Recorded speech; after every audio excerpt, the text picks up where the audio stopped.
Hey everybody, welcome back to Stuff I Find Interesting. My name's Chris. Today we're going to be talking about building a full kit. So, it's going to be real light wave tops. Stay tuned and you'll figure out why. So, first thing you need to do is define your mission statement. Defining your mission statement is as simple as, hey, what do I want to do with my kit? What type of environment am I going to be working with or have to be forced to work in, and where I would need my kit? So that could be anywhere from home defense to running and gunning through the mountains to sitting off on the sideline, taking out HVTs, or whatever it may be. That's all on you as the individual, knowing what you need, or even knowing what your team needs. The next thing we can go into is shooter's preference.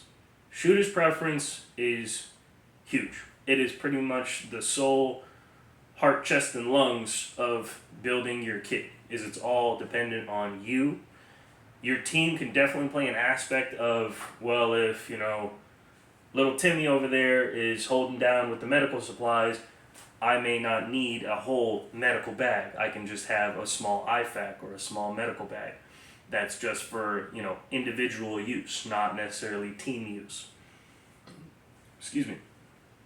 So, with shooter's preference, flaks go a lot into it. Some dudes like running chest rigs. Some dudes like running just belts. I personally like running a flak and a belt. For the reason being that if my flak ever goes down, I can still survive based just off my belt alone. Likewise, for whatever reason, if I need to drop my belt and I can't use it, I can still rely heavily on my flak. Some dudes may not deal with that, other dudes do. I'm just one of those guys that likes doing it that way. Some guys don't even like these kinds of flaks. They like the old school kinds of flaks because they have fragmentation protection in it. So this is all just lined with soft armor. Some people like using that. That's completely cool. Again, shooter's preference. Some dudes like really thin, kind of dexterous gloves. These are just like the regular mechanics gloves. I got them when I was in the Marines. Some dudes like really dexterous gloves. Other dudes like these nice thick boy gloves that have like a lot of, you can beat them up a little bit more. Shooter's preference. It all matters to you. Some dudes like the high-cut Kevlars. I personally don't. I like the Kevlars where the ears are covered, because in the inevitable chance that I do happen to get hit somewhere around here, at least I know it's decently well protected. On top of that, I don't run any Pelletors or any comm or anything like that, so I don't find the need to run those, or the need to run a high cut, because I don't have that. So that's just a little bit of shooter's preference.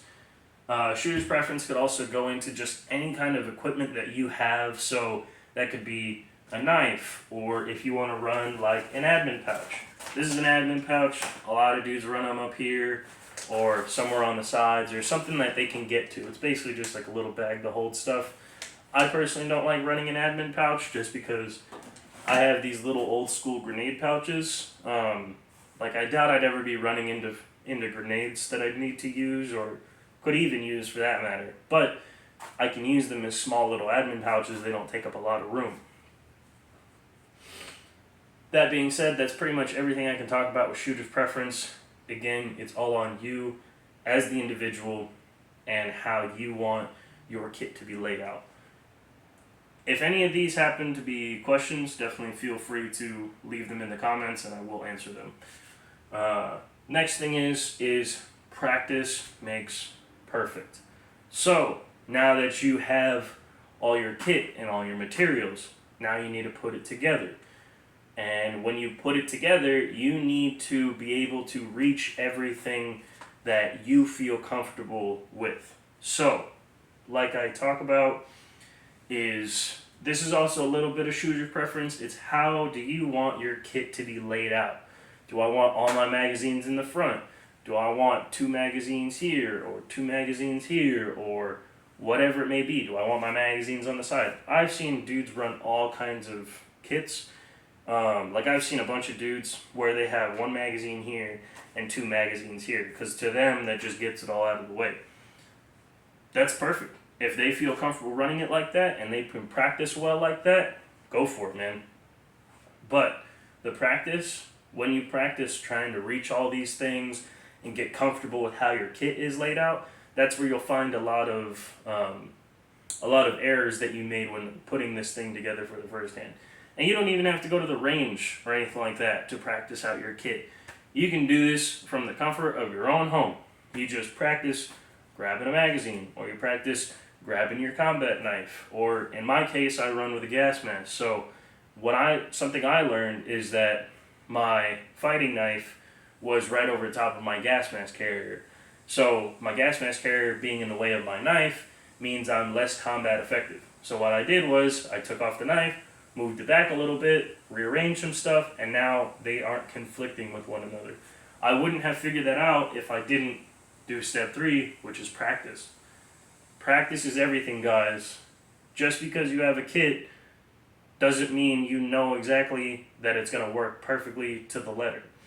You need to get out there, you need to practice, you need to be comfortable using all of your gear.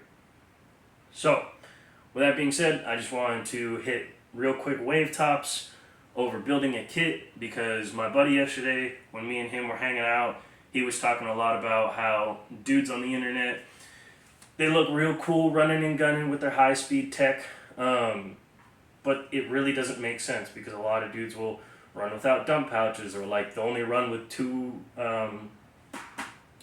magazine pouches, or they won't run any medical supplies at all. My personal opinion, I think medical supplies, at least for you as the individual, is key to mission success, especially tourniquets, because tourniquets, if you don't have those, you're pretty much done for. Because if you take serious injury to your arm or to your legs, then you're pretty much out of the fight, and you may be out of this world if, worst case scenario happens.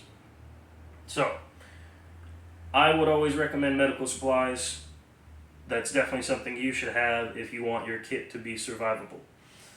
Now, if you're in home defense, right? You're in home defense mode, I don't care about running a dump pouch, because I'm just going to speed reload all my mags, and I'm just going to drop them on the floor, and then I'll pick them up later after whatever threat has been neutralized.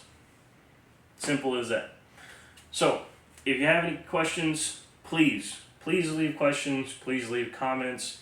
I don't really care about the algorithm. It's more just for me as the individual to, 1, help people, and 2, learn how to do this better, because I'm very new at it. But I just want to get out there and I want to help people be lethal and be survivable. So, with that being said, hope you enjoyed this video. Please leave a like or a comment or whatever it may be. And hope you enjoy the rest of your day, and good luck out there.